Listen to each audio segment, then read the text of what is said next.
नमस्कार, मैं हूं मुस्कान अजमानी और आप देख रहे हैं ए न्यूज टुडे। मुलायम सिंह यादव को यूं ही नहीं छोटे कद का बड़ा नेता कहा जाता था। मुसलमान, यादव और अन्य पिछड़ी जातियों को आधार बनाकर राजनीति करने वाले मुलायम सिंह यादव सबको साथ लेकर चलते थे। उनके वक्त में यादव और मुसलमान जहां संगठन और सरकार में हावी रहते थे, वहीं सवर्ण नेताओं की भी उस दौरान तूती बोलती थी। मुलायम ने जब सपा का गठन किया तो उस वक्त उनकी टीम में जनेश्वर मिश्र, रेवती रमन सिंह, किरणमय नंदा, मोहन सिंह और बृजभूषण तिवारी जैसे कद्दावर सवर्ण नेता शामिल थे। बाद में अमर सिंह और माता प्रसाद पांडे जैसे अगड़ी जाति के नेता भी सपा में काफी मजबूत हुए। सपा में रहते हुए जनेश्वर मिश्र केंद्र में मंत्री बने। बृजभूषण तिवारी और किरणमय नंदा सपा में राष्ट्रीय उपाध्यक्ष पद तक पहुंच चुके थे। रेवती रमन सिंह और मोहन यादव मुलायम के दौर में राष्ट्रीय महासचिव हुआ करते थे, जबकि अखिलेश यादव की सरकार में माता प्रसाद पांडे विधानसभा अध्यक्ष तक बनाए गए और अमर सिंह को पार्टी का संचालक माना जाता था।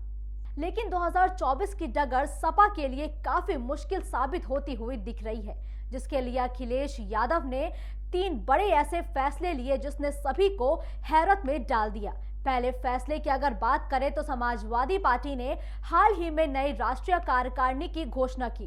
कार्यकारिणी में 15 महासचिवों को नियुक्त किया गया है, जिसमें एक भी सवर्ण नेता का नाम तक शामिल नहीं है। कार्यकारिणी के टीम 19 में एक उपाध्यक्ष का पद सवर्ण समुदाय से आने वाले किरणमय नंदा को मिला है। वही रामचरितमानस में पूरे प्रदेश में स्वामी प्रसाद मौर्य के खिलाफ मोर्चा खोलते हुए प्रदर्शन तक की आग भड़क उठी थी, जहां पहले तो सपा बैकफुट पर दिखाई दी, लेकिन अखिलेश यादव बचाव में आखिरकार उतर ही आए।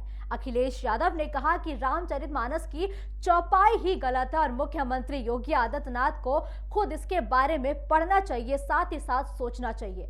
वही अखिलेश ने इसके कुछ दिन बाद सपा की कार्यकारिणी बैठक में एक बड़ी घोषणा की, जिसमें स्वामी प्रसाद मौर्य को राष्ट्रीय महासचिव तक बना दिया गया। रामचरितमानस को लेकर जब विवाद भड़का तो बीजेपी कार्यकर्ताओं ने पीताम्बरी देवी मंदिर के बाहर अखिलेश यादव को काला झंडा दिखाया, जिसके बाद अखिलेश ने तुरंत इसे मुद्दा बनाया। पत्रकारों से बातचीत के दौरान अखिलेश यादव ने पूछा कि बताइए मुझे मंदिर में क्यों नहीं जाने दिया गया, क्या मैं शूद्र हूँ? दरअसल शूद्र पॉलिटिक्स के जरिए अखिलेश की नजर उन 10% दलित वोटों पर है जो 2022 में बीएसपी से शिफ्ट होकर बीजेपी में चला गया।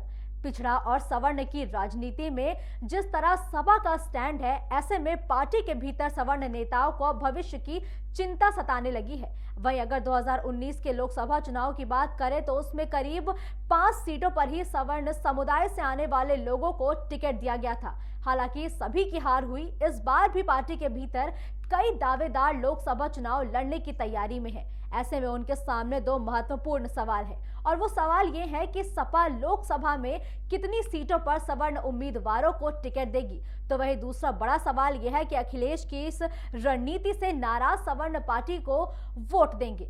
इन दोनों सवालों का फैसला तो 2024 में होना है, लेकिन पार्टी के भीतर सवर्ण नेताओं की छटपटाहट है कि अपने भविष्य की चिंता भी अब उन्हें सताने लगी है। फिलहाल हमारे इस रिपोर्ट में इतना ही। आप देखते रहिए ए न्यूज टुडे।